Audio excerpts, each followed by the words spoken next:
Hi there, this is Steve, and this is the second in my series, Steve's Summer Sessions, where I hope to be able to answer questions put to me by those of you who follow my YouTube channel. And of course, as you'll remember, I ask you to submit these questions via Twitter, hashtags AskSteve. So last week I spoke about reading comprehension and getting to output. And today there are two questions that I'm going to try to handle. One is, do I recommend studying two languages at the same time? And the second one is, what do I think of spaced repetition systems or SRS systems, and including sentence mining? Two languages. I'm often asked this question. I think the most important factor there is what you yourself like to do, because I know there are people who are quite successful at studying 2, 3, 4 languages at the same time. I've seen the video of Professor Arguelles where he has, I don't know how many languages on the go at the same time, and they are all accomplished language learners. Personally, I find it very difficult because I find that starting a language from scratch is a major commitment. It's an emotional commitment, a commitment in time, in focus, in energy. And I find it very difficult to direct that kind of focus, energy, emotion to 2 or 3 languages at the same time. I prefer to focus on one for a period of time, 6 months, 12 months, then focus on another. If I have a language, let's take my present situation. I have spent the last 6, 7 weeks focused on Romanian. Prior to that, I was focused on Korean. So having dropped my Korean, I will slide a bit. But when I come back from Romania and I focus on Korean again, I won't have lost very much. But if I had tried to do 2 of them, I don't think I would have made any significant progress in Romanian.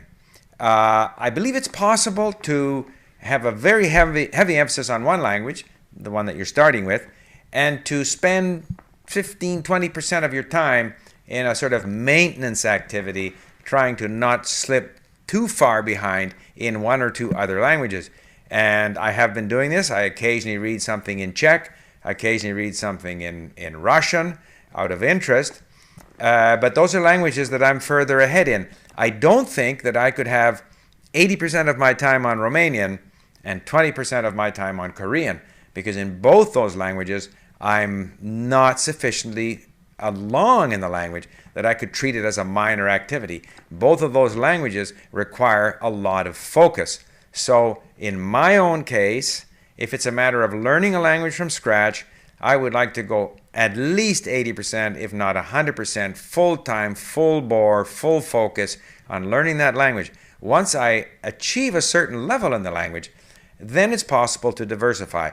So if I leave Romanian and Korean out of it, where I'm still at the sort of beginner, advanced beginner stage, Russian and Czech, I could do Russian and Czech and Portuguese at the same time, because these are maintenance activities. Because at that time, my learning activity is more a matter of enjoying the language. I'm already at the stage now where I simply want to enjoy an interesting podcast in Czech or Portuguese or Russian because of the subject matter, because it brings me up to date on events in Brazil or Portugal or Russia or the Czech Republic. So it's just an enjoyment thing. And if I run into people where I can use the language, I speak the language.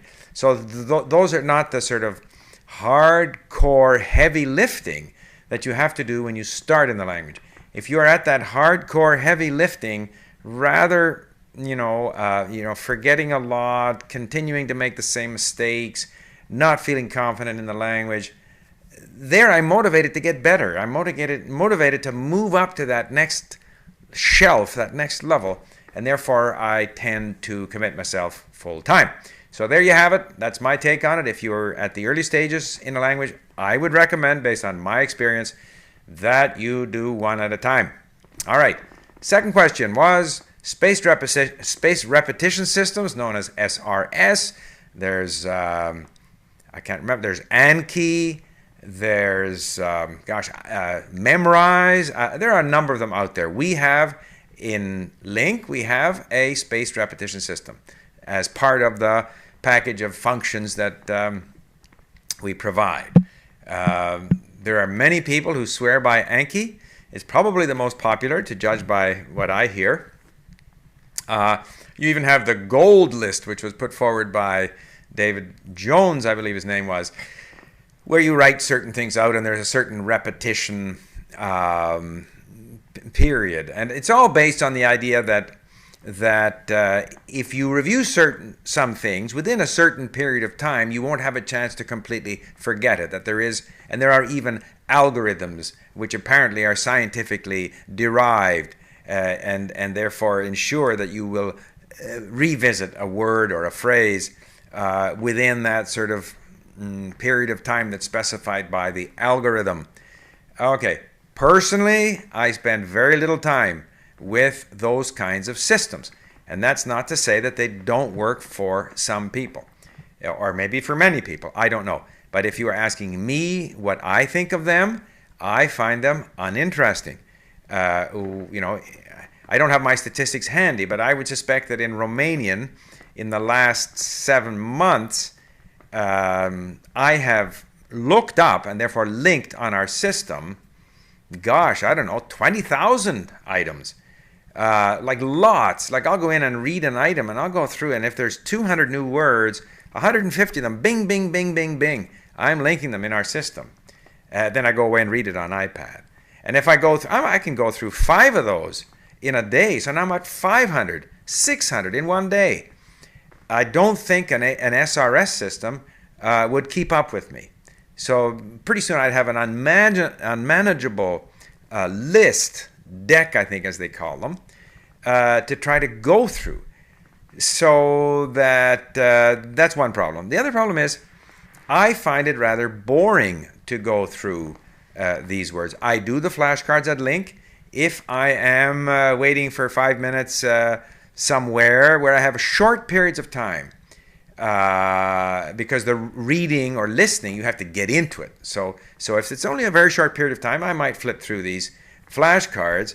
I'm not sure how much good it does. I'm sure it does some. I enjoy doing it if it's a short period of time. But I couldn't do it for half an hour. And I couldn't do it for half an hour a day every day. Whereas I enjoy my reading and listening. And I believe that the whole idea with these spaced repetition systems is that you're going to review the most important words more often and so forth.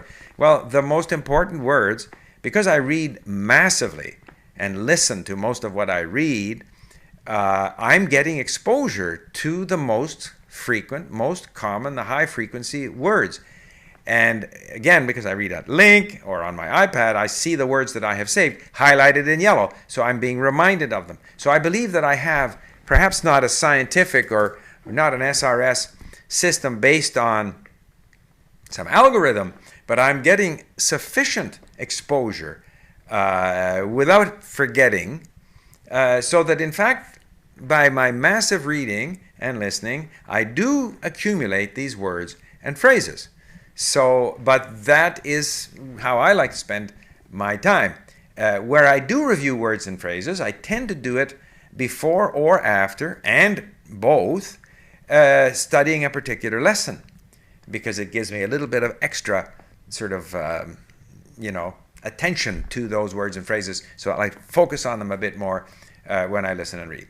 So I am not a big user of SRS. That doesn't mean that it's not good for you. Where I used SRS, a form of SRS a lot, was when I was learning Chinese characters, where I developed a system of my own, where I would make sure that in writing these characters out, I would revisit them and rewrite them within a relatively short period of time. Because it is true that if you leave it too long, you're more likely to forget, and it'll be harder to learn. Sentence mining, I didn't really know what it was, but I looked it up. And apparently it's a system proposed or recommended by Katsumoto. Now, for those of you who don't know, Katsumoto is, gosh, I don't even know where he's from.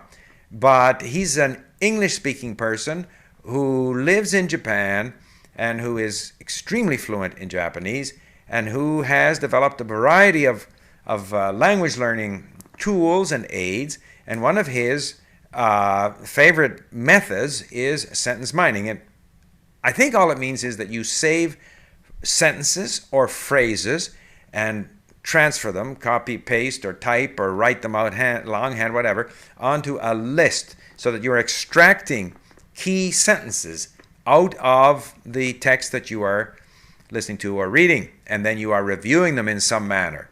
What do I think of sentence mining? Well, I guess I have a few thoughts on it. I have never done it in terms of saving whole sentences. I think the key sort of element is the phrase and the word. It's not just the phrase. You need individual words. You need to learn these individual words because they will appear in many different situations. And the phrases, if they're key phrases, they'll appear quite frequently. But the sentences are far more unique. So personally, I'm not that interested in learning specific sentences because there's so many vocabulary items to learn, so many words to learn, so many phrases to learn, that personally I have never been that attracted to the idea of trying to nail down whole sentences. However, I definitely do mine, to use that word, the text that I listen to and read. That's the whole process of, again, creating links of whole phrases or words then that I see highlighted in yellow subsequently when I read. Again, the answer on the sentence mining is a bit like the answer with regard to SRS, that I prefer to do that kind of learning, vocabulary accumulation as a natural byproduct of the listening and reading that I'm doing, aided by the highlighting of these words and phrases that I have saved. And for me, I find that effective. But that doesn't mean that there aren't other people who would benefit from both SRS and sentence mining. So again, I've talked a bit longer than I wanted. Please keep sending your questions in. And as I say, once a week, every week, I will try to answer at least 2 of them. So thank you for your attention. Bye for now.